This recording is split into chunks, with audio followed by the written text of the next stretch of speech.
when an entitled white female officer, convinced she was untouchable, challenged the authority of a distinguished black judge renowned for his fairness, no one anticipated how his decisive ruling would dismantle her arrogance and transform her life forever. Where are you watching from? Share in the comments, and don't forget to subscribe for more gripping stories like this. The courtroom at Summit City Courthouse buzzed with hushed conversations on a Monday morning. Sunlight filtered through expansive glass windows, casting sharp reflections on the polished floors. The tension in the air was almost palpable, heightened by the arrival of a controversial figure, Officer Lauren Whitaker. Lauren, a white female police officer, was infamous not just for her stellar performance on the job, but for her overbearing arrogance. She had sidestepped trouble numerous times, hiding behind her badge. But this time, her reckless driving, speeding through a red light and nearly hitting an elderly pedestrian, Robert Velasquez, had brought her to court. The incident left Mr. Velasquez with injuries and sparked a heated debate about Lauren's ethics and professionalism. The case was the talk of Summit City, especially because it was to be presided over by Judge Daniel Harrington, a black man revered for his unwavering commitment to justice and equality under the law. Inside the courtroom, every seat was filled. Journalists, attorneys, and curious onlookers sat quietly, their gazes fixed on the empty defendant's table. Some hoped Lauren would finally be held accountable, while others speculated whether her influence and arrogance would once again allow her to escape justice. As the anticipation built, the heavy door creaked open and Lauren walked in. Her pristine police uniform caught the morning light, her blonde hair tied tightly back.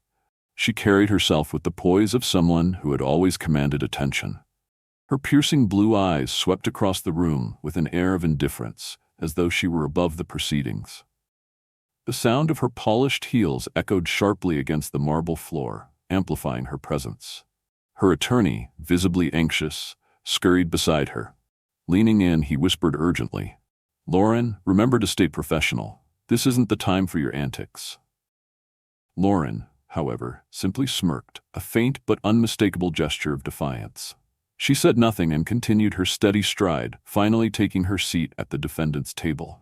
Placing her bag on the polished surface, she crossed her arms, her body language daring anyone to challenge her. Moments later, a side door opened, and Judge Harrington entered. Tall, with salt and pepper hair and sharp, discerning eyes framed by metal-rimmed glasses, he exuded a commanding presence. His measured steps and composed demeanor embodied the weight of justice. "All rise," the bailiff's voice rang out, and everyone stood except Lauren. Rising sluggishly, she let out an audible sigh, her reluctance apparent. Judge Harrington's keen eyes briefly flicked toward her, noting the defiance but choosing not to address it immediately. Instead, he gave the bailiff a nod before taking his seat and opening the case file. His gaze swept the courtroom before landing on Lauren for a fleeting moment, as if to size up the person standing before the scales of justice.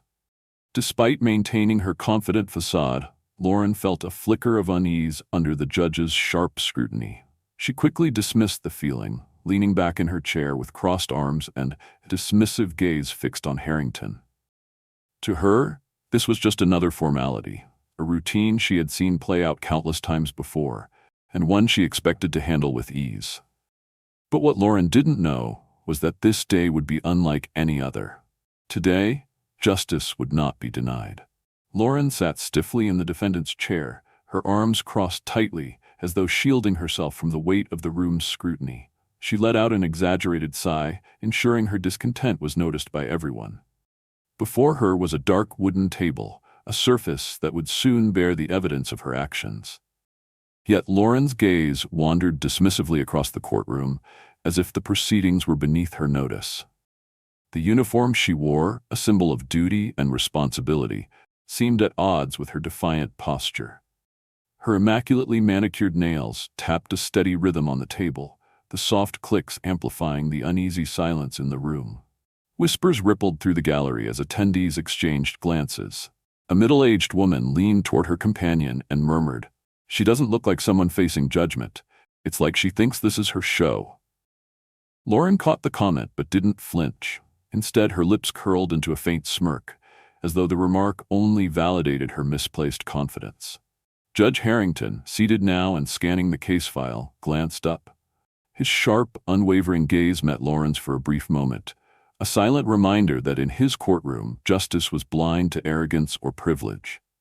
Lauren, however, adjusted her hair with deliberate nonchalance, signaling her indifference to the unfolding proceedings.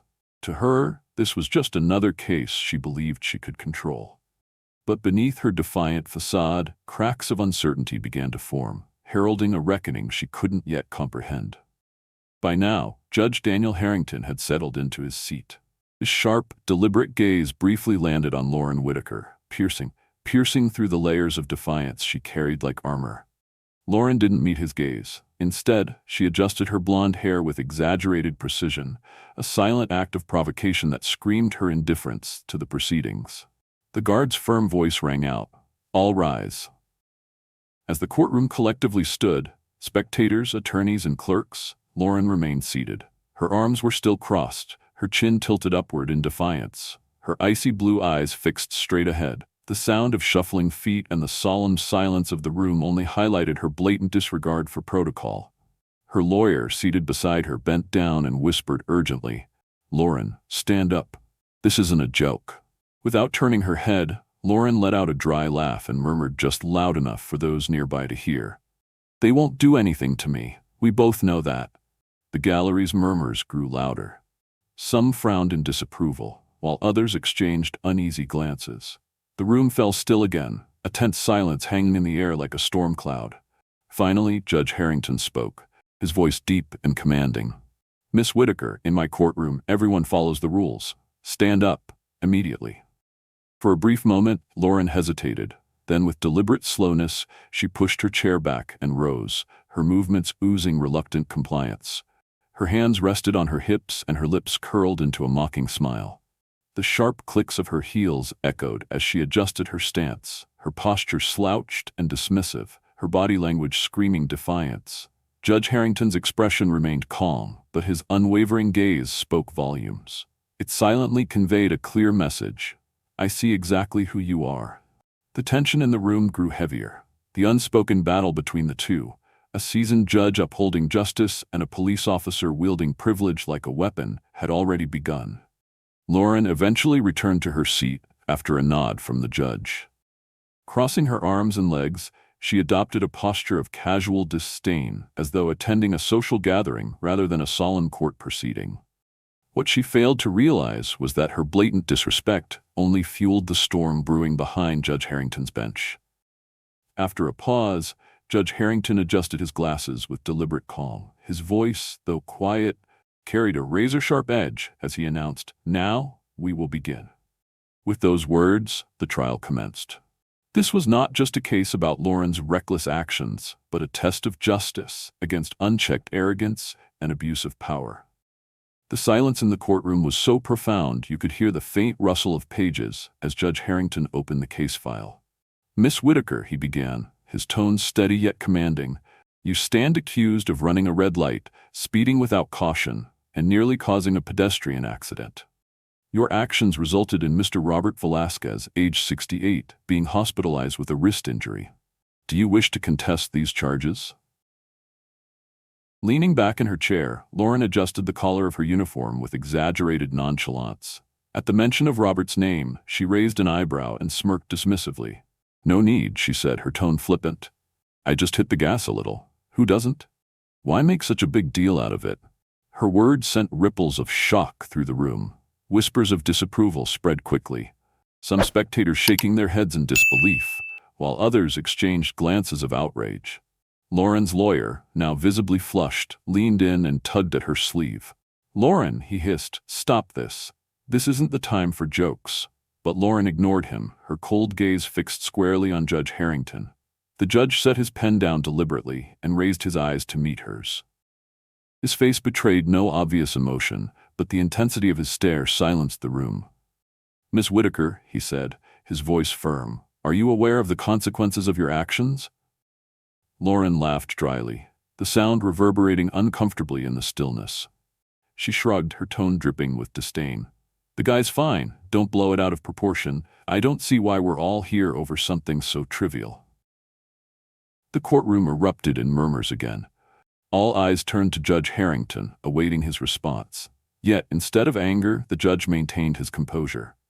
"Trivial," he repeated, his voice quieter but each word deliberate, carrying the weight of judgment. "Do you consider injuring an elderly man, sending him to the hospital, and leaving him in pain a trivial matter?" Rather than showing remorse, Lauren tilted her head and let out a mocking smile. "Yes, trivial. I didn't hit him. He's fine. If we made a big deal out of every little stumble, this court wouldn't have time for anything else." Audible gasps filled the room. Some spectators shook their heads in disbelief, while others whispered louder, their indignation clear. Judge Harrington took a deep breath, his expression betraying a flicker of disappointment. After flipping through a few pages of the file, he looked directly at Lauren. His voice, now resonating with unmistakable authority, echoed across the courtroom. "Miss Whitaker, your actions were reckless, and your attitude is troubling. As a law enforcement officer, your duty is to protect the public, not endanger them. This court will determine today whether justice can reach even those who believe themselves above it." Lauren's icy demeanor faltered for a brief moment. For the first time, unease flickered in her expression. But she quickly masked it with a smirk, unwilling to concede an inch.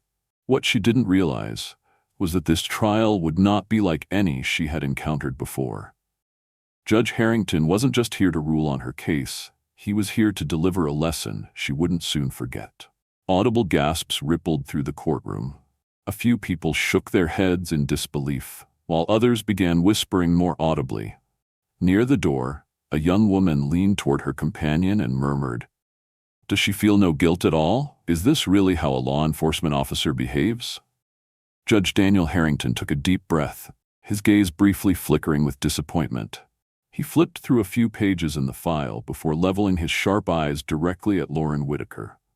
His voice, now imbued with undeniable gravity, resonated through the room. "Miss Whitaker, as a police officer, your duty is to protect the public, not endanger their safety. Your actions were not just a violation of the law, but a reflection of recklessness and irresponsibility. Do you truly believe you've done nothing wrong?" For the first time, Lauren's posture shifted slightly. A flicker of hesitation crossed her face, but it was fleeting. She quickly recovered, her voice steady and dripping with sarcasm.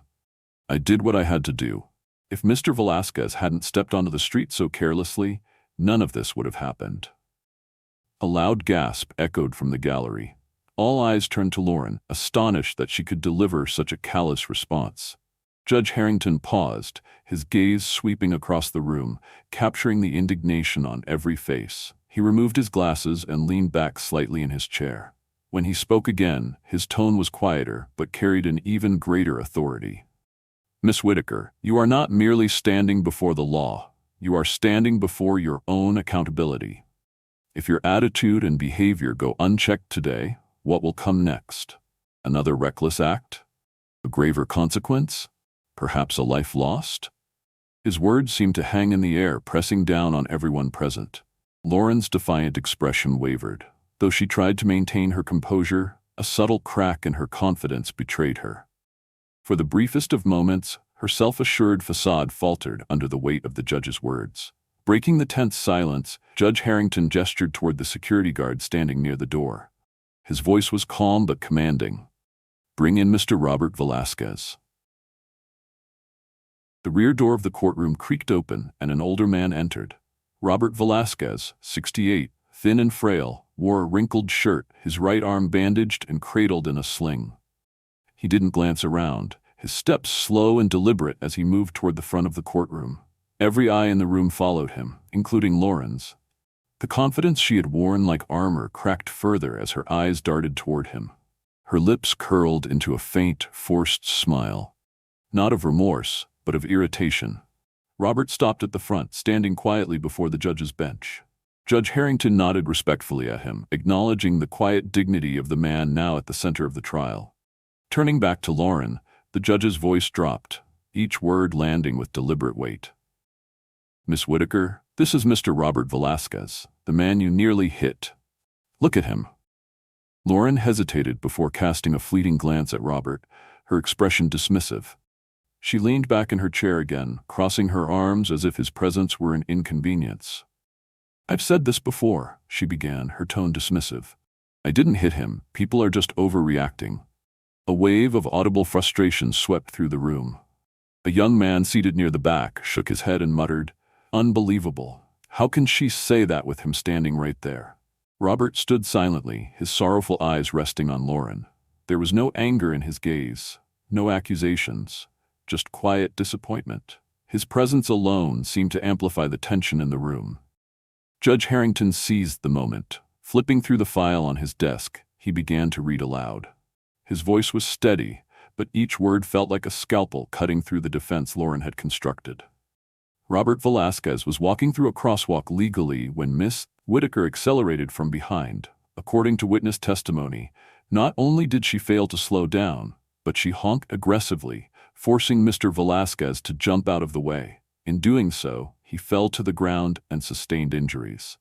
The judge paused and raised his eyes to Lauren. Medical reports confirmed that Mr. Velasquez suffered a fractured wrist. He underwent surgery and is now recovering, enduring weeks of pain.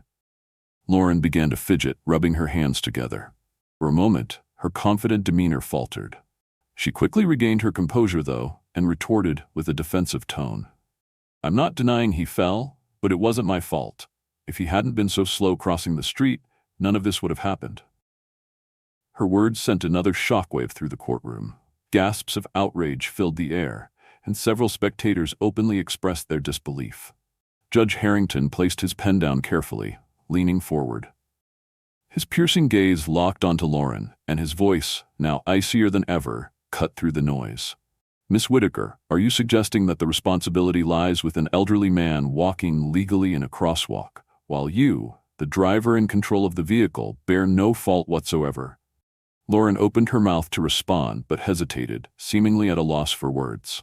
Lauren Whitaker hesitated, momentarily at a loss for words, unable to form a convincing reply. Instead, she leaned back once more, crossing her arms over her chest in a show of feigned indifference. Judge Daniel Harrington studied her for a moment longer before shifting his focus to Robert Velasquez. Softening his tone, Judge Harrington asked, "Mr. Velasquez, I know this is difficult, but is there anything you'd like to share with the court?" Robert took a deep breath, his gentle, unassuming eyes betraying no resentment. When he spoke, his voice, though hoarse, was steady, and every word deliberate. "I don't want her to face a harsh punishment," he began. "I only want her to understand that her actions can destroy lives if she doesn't change. I don't want anyone else to go through what I've endured." His words fell like a heavy silence over the courtroom. Even Lauren, who had been maintaining her cold demeanor, couldn't entirely mask the flicker of unease that crossed her face. Judge Harrington nodded, his eyes reflecting a mix of empathy for Robert and sharp disapproval for Lauren. Turning back to her, his gaze hardened. "Miss Whitaker," he said, his voice resolute, "Mr. Velasquez's words point to something you lack: understanding and accountability. This case is no longer just about a minor accident. It's about your abuse of privilege and your refusal to take responsibility. In this courtroom, that will not be tolerated." The judge's words reverberated through the room, their weight undeniable. A hushed stillness settled over the courtroom, the tension thick enough to touch. Lauren, though clearly feeling the rising pressure of the stares directed at her, refused to concede. Sitting upright, her expression remained indifferent, her lips curling into a mocking smile. "I don't believe I did anything wrong," she said defiantly, her voice carrying a sharp edge. "I know the situation better than anyone else. This is just a misunderstanding, blown way out of proportion." Murmurs of disapproval rippled through the gallery. A middle-aged woman turned to the person beside her, whispering with frustration, "She's not even remorseful. How can someone in law enforcement behave like this?" Judge Harrington maintained his composed demeanor, but his expression grew increasingly severe. Leaning forward, he clasped his hands on the bench, his voice cutting through the courtroom with commanding authority. "Miss Whitaker," he said, "do you understand that neither your rank nor your badge places you above the law? Your duty is to protect citizens, yet your actions have put them in harm's way. If you refuse to take responsibility now, who will when something worse happens? His words struck at Lauren's facade, each one like a blow to her arrogance. She bit her lower lip, a fleeting gesture that betrayed her struggle to maintain composure. Almost immediately, however, she let out a nervous chuckle, attempting to mask her discomfort. "So you're saying this is all my fault because I was speeding a little?" she retorted, her voice laced with sarcasm. "You're blowing this way out of proportion." Her response froze the room. Spectators shook their heads in disbelief, some exhaling audibly in frustration. Even her attorney, seated beside her, raised a hand to his face, clearly mortified. Judge Harrington paused, as if carefully weighing his next words. Rising to his full height, he fixed his piercing gaze on Lauren, his voice cold and resolute. "Miss Whitaker, this isn't about me exaggerating the situation. It's about accountability. The consequences of your actions and the attitude you continue to display. If someone with your privilege refuses to admit fault, what example are you setting for those you're entrusted to protect?" Lauren fell silent. Though her face strained to maintain an air of defiance, her tightly clenched hands betrayed the impact of the judge's words. Judge Harrington continued, his voice steady but weighted like the hammer of justice itself. "You've heard Mr. Velasquez's testimony. He's not demanding severe punishment for you. He only hopes you'll understand the consequences of your actions. But so far, you've refused to acknowledge any responsibility. This attitude isn't just an insult to Mr. Velasquez, it's an affront to the very justice system you swore to uphold." The air in the courtroom seemed to thicken, Judge Harrington's words resonating deeply with everyone present. Lauren shifted uneasily in her chair. For the first time, she appeared rattled. Yet, she quickly masked it, crossing her legs and folding her arms, attempting to reclaim her rebellious edge. "Fine," she said, her tone defiant. "If you think I'm wrong, then punish me, but I'm not going to pretend to be sorry for something I didn't do." The murmurs in the gallery swelled again, louder this time. Her attorney leaned in, whispering urgently into her ear, but Lauren simply shook her head, refusing to listen. Judge Harrington placed his hands firmly on the bench, his sharp gaze locking onto hers with an intensity that seemed to slice through her pretense. When he spoke, his tone was like ice, cold and final. "Very well, Miss Whitaker, if you seek unyielding justice, this court will not disappoint you." His words landed like a gavel in the minds of everyone present. Confronted by a judge who refused to tolerate arrogance or evade responsibility, Lauren may not have fully realized it, but her reckoning had only just begun. Lauren Whitaker hadn't anticipated the reckoning that lay ahead of her. But one thing was becoming clear. Her complacency would come at a significant cost. Judge Daniel Harrington paused briefly, his piercing gaze fixed on Lauren, before lowering his eyes to skim through a few pages in the file before him. The faint sound of turning pages echoed ominously in the heavy silence of the courtroom, like the calm before a storm. After carefully reviewing the documents, Judge Harrington raised his head, his deep, resolute voice slicing through the stillness. "After considering the circumstances of this case and the defendant's attitude," he began, "this court hereby sentences Lauren Whitaker to 200 hours of community service at the Riverside Veterans Outreach Center." The room fell silent, as though time itself had stopped. Lauren, who had been lounging in her chair with an air of indifference, suddenly shot upright. Her eyes blazed with anger. "You want me to work there? No way!" she exclaimed, her voice shattering the solemn atmosphere of the courtroom. Her attorney leaned toward her, tugging at her arm and whispering urgently, "Lauren, be quiet. Don't make this worse." But Lauren shrugged him off, ignoring his plea. Rising to her feet, she pointed a finger at Judge Harrington, her fury palpable. "You can't force me to do that," she spat. "I'm not a criminal, and I certainly won't stoop to scrubbing floors or doing menial labor at that place." Her words landed like a slap across the room. Some onlookers gaped in stunned silence, while others exhaled sharply in disapproval. Lauren's arrogance had crossed into outright insolence. Judge Harrington's expression remained composed, but his tone turned icy. "Miss Whitaker, this is not a suggestion. This is a court order. Should you refuse to comply, I will not hesitate to replace this sentence with a harsher one, potentially including jail time." His words struck Lauren's pride like a hammer. She stood rigidly, her lips pressed tightly together, the anger in her expression barely concealing the helplessness underneath. After a moment, she drew a deep breath, forcing herself to regain a semblance of composure. "Fine," she scoffed. "If you think making me work there will accomplish anything, go ahead and try." Her gaze was defiant, but her voice carried a trace of uncertainty. Judge Harrington didn't respond immediately. Instead, he leaned down, signed a stack of papers, and then looked directly at Lauren. His voice remained steady, but every word etched itself into the silence.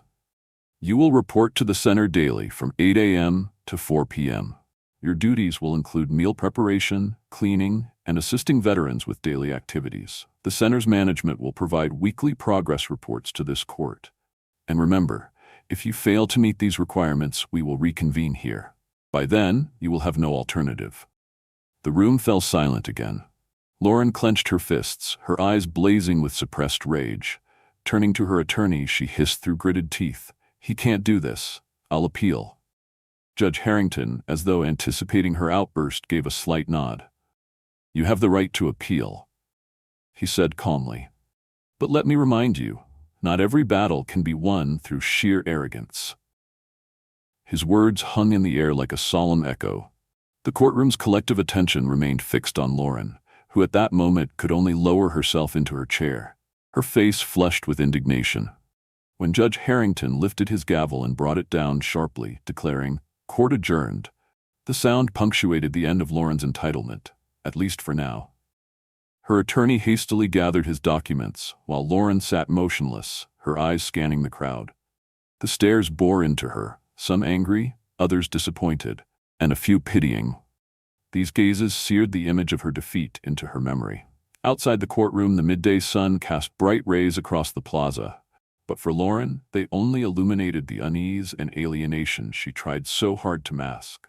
Deep within, Judge Harrington's words echoed relentlessly, leaving her with a nagging question she couldn't shake. Had she truly been wrong? The next morning, Lauren stepped out of her car, the harsh sunlight glaring into her tired eyes. After a long, aggravating night, she found herself standing before the Riverside Veterans Outreach Center. The building was old, its white walls yellowed with time. A faded sign above the entrance read, "A place to rebuild lives." Lauren smirked bitterly at the words. With a heavy sigh, she adjusted her simple business attire, an outfit she wasn't accustomed to, and stepped inside. The center's interior was stark and functional, a world apart from the luxury Lauren was used to.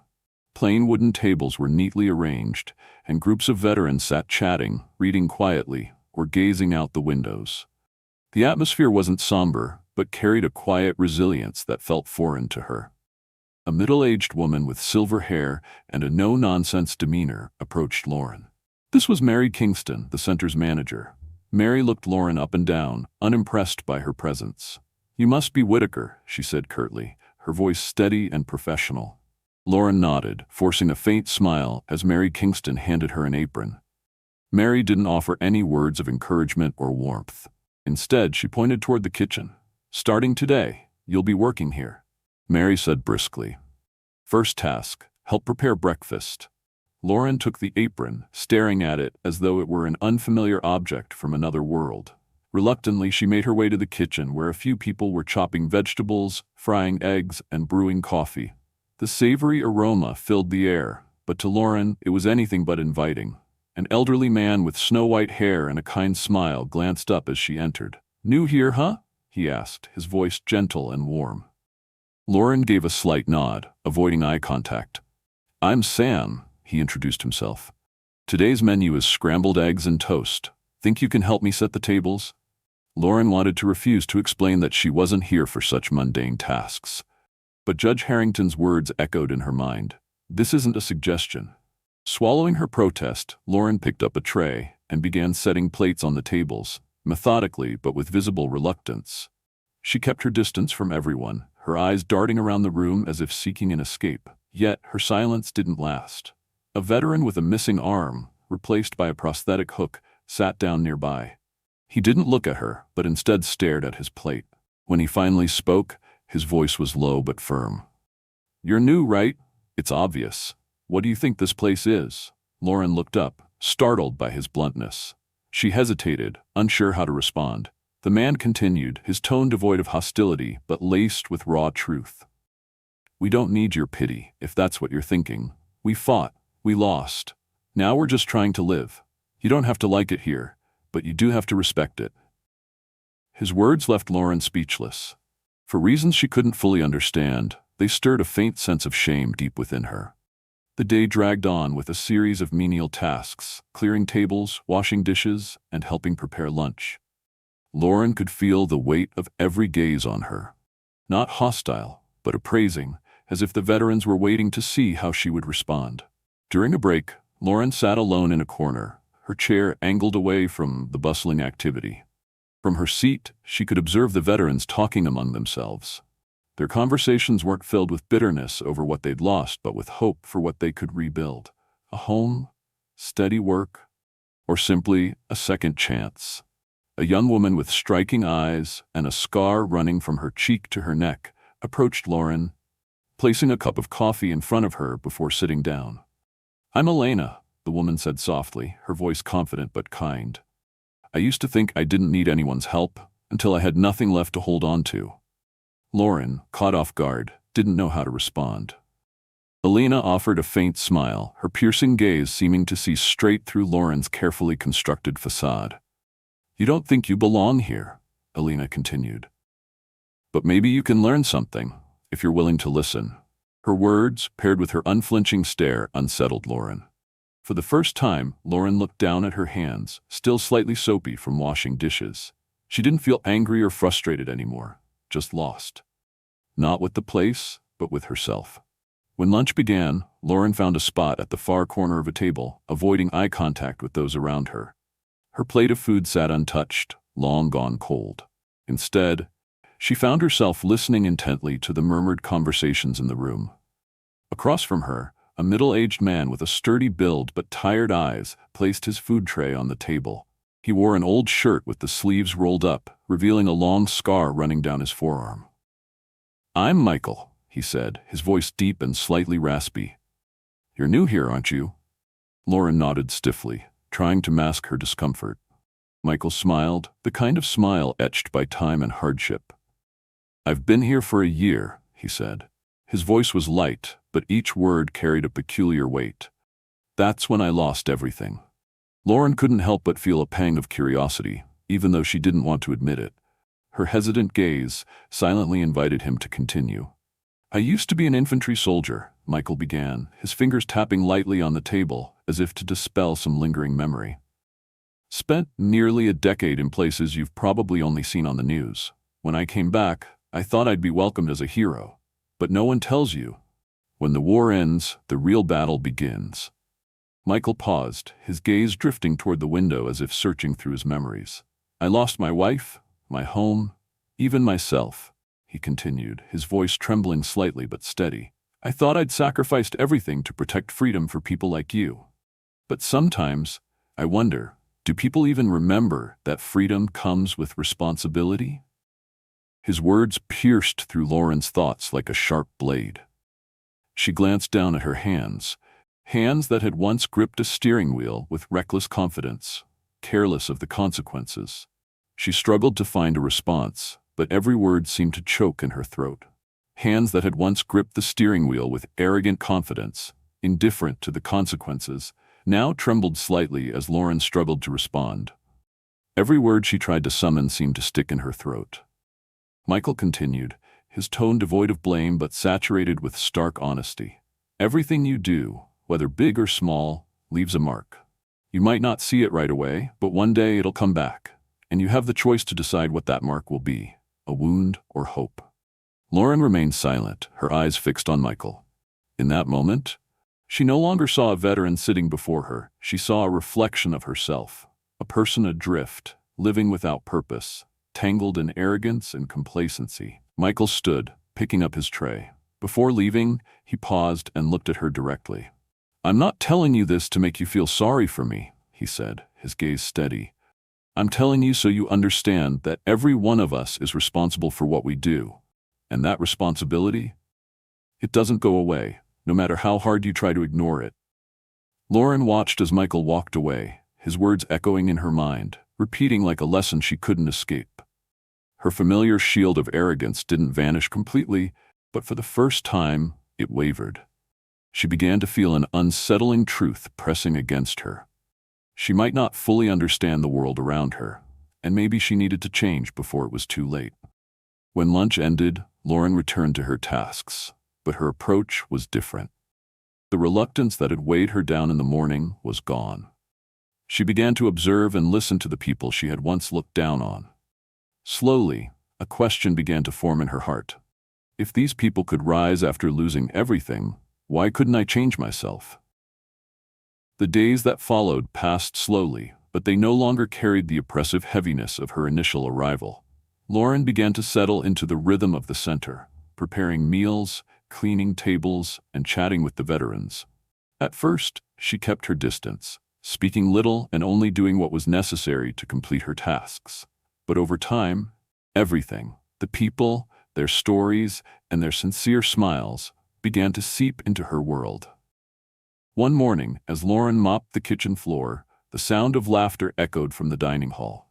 Curious, she glanced through the open door and saw Sam, the kind-hearted man she had met on her first day, animatedly recounting a humorous story about his early days in the military. The veterans surrounding him laughed heartily, not because the story was particularly funny, but because of the warmth Sam brought to it. For the first time in weeks, Lauren found herself smiling, a genuine smile, free of sarcasm or reluctance. Later that afternoon, she noticed Elena, the young woman with the scar, struggling to carry a heavy box of food supplies. Without hesitation, Lauren stepped forward and gently took the box from Elena's hands. "Let me help you," Lauren said, her voice soft but sincere. Elena looked at her, surprised, before her expression softened into a grateful smile. "Thank you," she replied, her voice steady and kind. Lauren didn't expect her small gesture to mean much, but it became the first step in breaking down the walls she had built between herself and the others. Day by day, Lauren started to listen more. The veterans' stories, once fragmented and distant, became profound lessons. Sam talked about the long, lonely months he spent missing his family during the war. Elena spoke of learning to love herself again after both physical and emotional scars. Even Michael, whose blunt words had once irritated Lauren, became someone she sought advice from. One afternoon, while helping to distribute meals, Lauren realized something unexpected. The tasks she had once dismissed as mundane, cleaning, serving, or simply offering a smile, held immense significance for the people around her. These small acts didn't just provide comfort, they conveyed respect and empathy. One evening, as Lauren sat alone in the center's small courtyard, she looked down at her hands. Once a source of pride, symbols of strength and control, they were now slightly calloused from physical work. But instead of feeling discomfort, she felt peace. She remembered her first days at the center, walking in with disdain, convinced she didn't belong. Now, she understood that her privilege and power didn't make her better than the people here. Her worth wasn't determined by her rank or authority, it was defined by her actions, her care, and her ability to listen. Lauren wasn't someone who could completely transform in just a few days. But the arrogance that had once defined her was slowly being replaced by an unexpected humility. One evening, as the veterans gathered to watch an old movie, Lauren quietly took the initiative to bring them extra drinks and snacks. From her spot in the front row, Elena glanced at Lauren and smiled warmly. "You've changed a lot," Elena said, her eyes filled with gentle admiration. Still a bit self-conscious, Lauren nodded and replied, "I think I still have a lot to learn." For the first time, she admitted a truth she had long been afraid to face. That night, as Lauren left the center, she looked up at the starry sky. A strange yet comforting feeling washed over her, a sense of lightness, as though she had finally let go of a burden she hadn't realized she was carrying. Lauren's transformation hadn't stemmed from a single epiphany, but from a series of small, humbling experiences, each one chipping away at her prejudices and her sense of entitlement. Though she didn't yet know what her future held after completing her community service, one thing was certain: she would never again be the person she had once been. The sound of Lauren's footsteps echoed through the courthouse hallway, each step carrying a mix of tension and serenity. When the heavy courtroom door creaked open and she stepped inside, gone was the arrogance she had once worn like armor. This time she appeared in simple attire, her face free of makeup and her eyes steady yet softened. In the courtroom, eyes turned toward her, not with the disdain or judgment of before, but with curiosity and hope. A few observers noticed the profound shift in her demeanor. Lauren no longer carried herself with an air of entitlement, but with the quiet confidence of someone who had learned something deeply meaningful.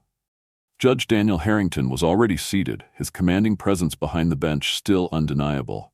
However, his gaze, no longer weighed down with disdain, carried a tempered edge as Lauren stood before the defendant's table. He gave a slight nod, signaling the start of the proceedings. "Miss Whitaker," Judge Harrington began, his voice measured, "you have completed 200 hours of community service at the Riverside Veterans Outreach Center. Today, this court convenes to review your progress and determine whether the sentence has fulfilled its purpose.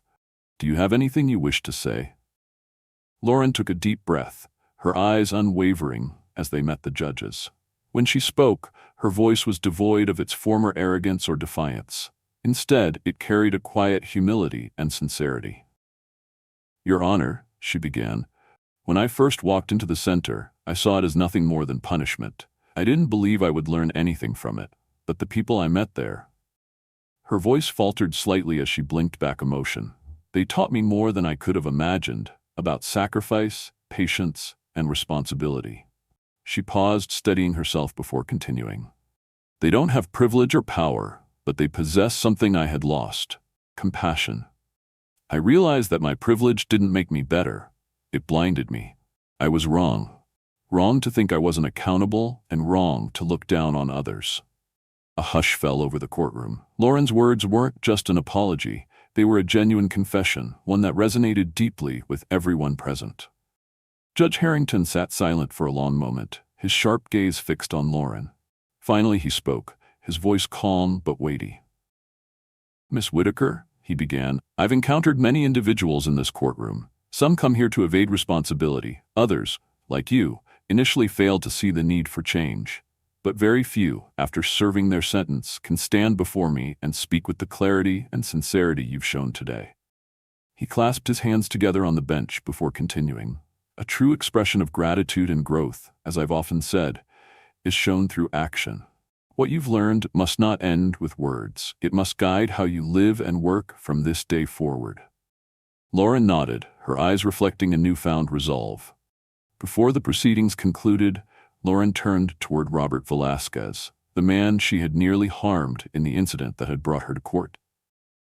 The man whose quiet disappointment had shaken her to her core during her first trial. "Mr. Velasquez," Lauren began, her voice trembling slightly but firm with determination, "I want to apologize for what I did, and I thank you, not for seeking vengeance, but for hoping I would understand the consequences of my actions. I promise you, I won't forget this lesson."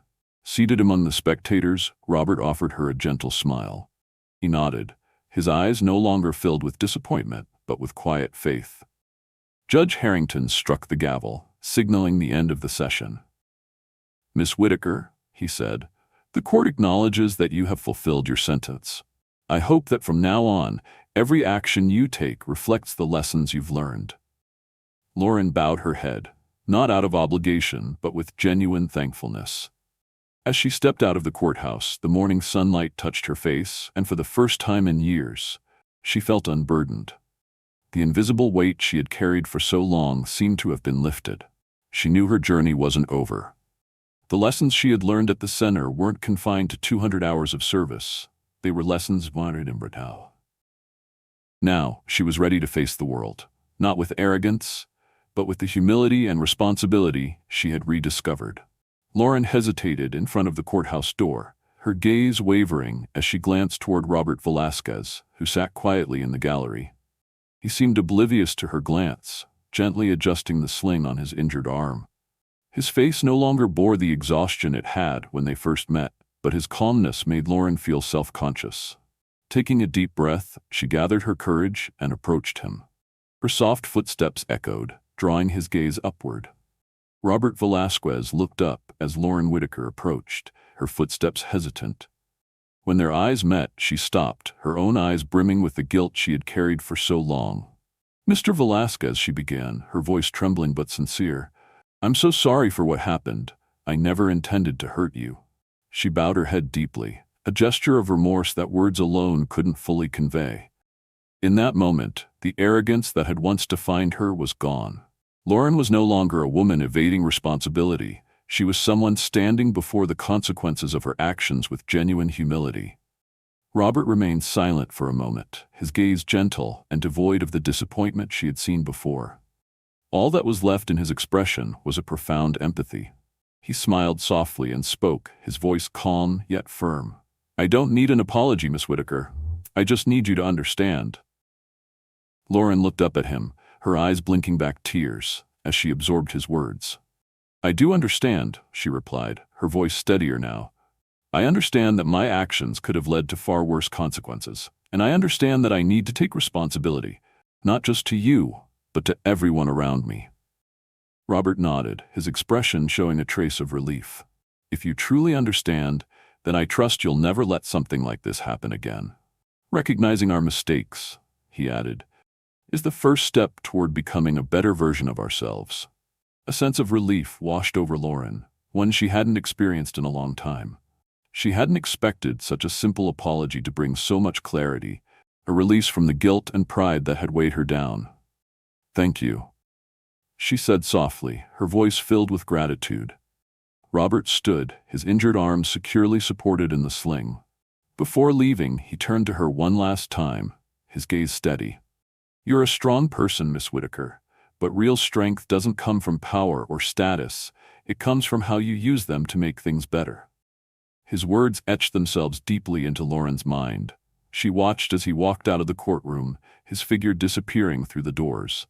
A fleeting sense of emptiness passed over her, but it was also an invitation, a call to begin anew. Outside the courthouse, the midday sun streamed down onto the steps where people were beginning to disperse. Lauren stepped out slowly, her movements lighter than they had been in weeks. She spotted Robert nearby, chatting warmly with a small group. His smile was brighter than she had ever seen. Though she knew she couldn't change the past, Lauren realized the future was still hers. It was her chance to turn what she had learned into meaningful actions. The apology she had given wasn't just for Robert. It was a promise to herself, a vow to become someone better, more reliable, and humbler. Lauren descended the courthouse steps, a place she had once entered cloaked in arrogance, certain she could evade accountability.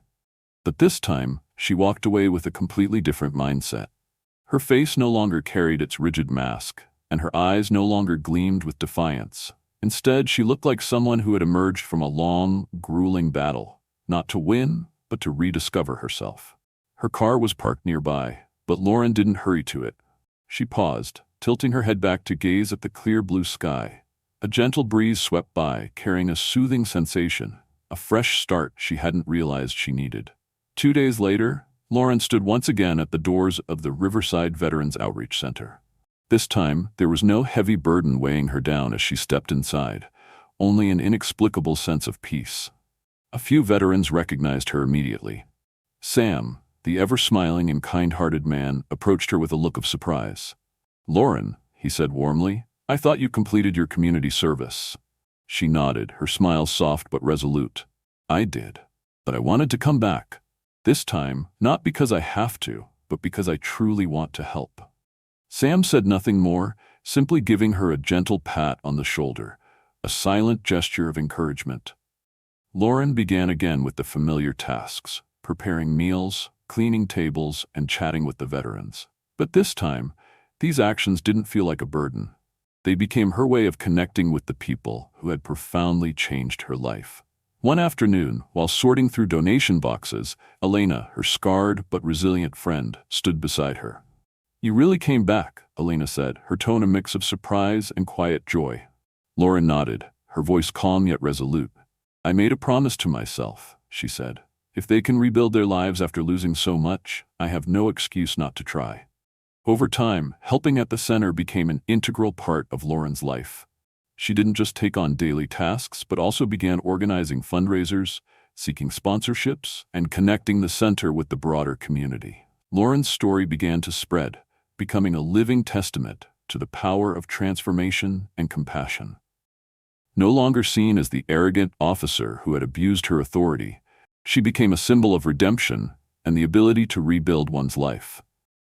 Lauren Whitaker's transformation became a testament to the power of change and compassion.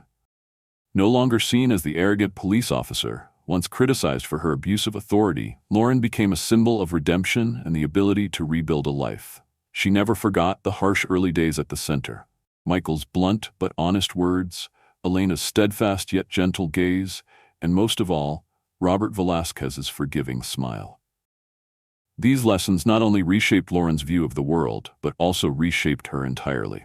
Lauren's journey reminds us that privilege does not exempt us from responsibility. Change doesn't come from authority or force, but through empathy, understanding, and sincere action. Only when we are willing to listen and confront our mistakes can we create meaningful change, not just for ourselves, but for the world around us. With a lighter heart and a clear purpose, Lauren walked the new path she had chosen, not with a badge on her chest, but with humility and a determination to live more responsibly each day. Her story is not just one of atonement. It's a powerful testament to the possibility of transformation. From an arrogant, lost woman, Lauren learned the value of accountability, humility, and the strength that comes from compassion. If you were in Lauren's position, would you have the courage to change and make amends? How do you think a small act of kindness or humility can create a big difference? Share your thoughts in the comments below.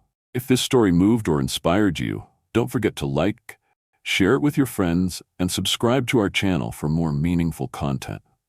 Together, let's share stories that make us reflect and feel more deeply about life.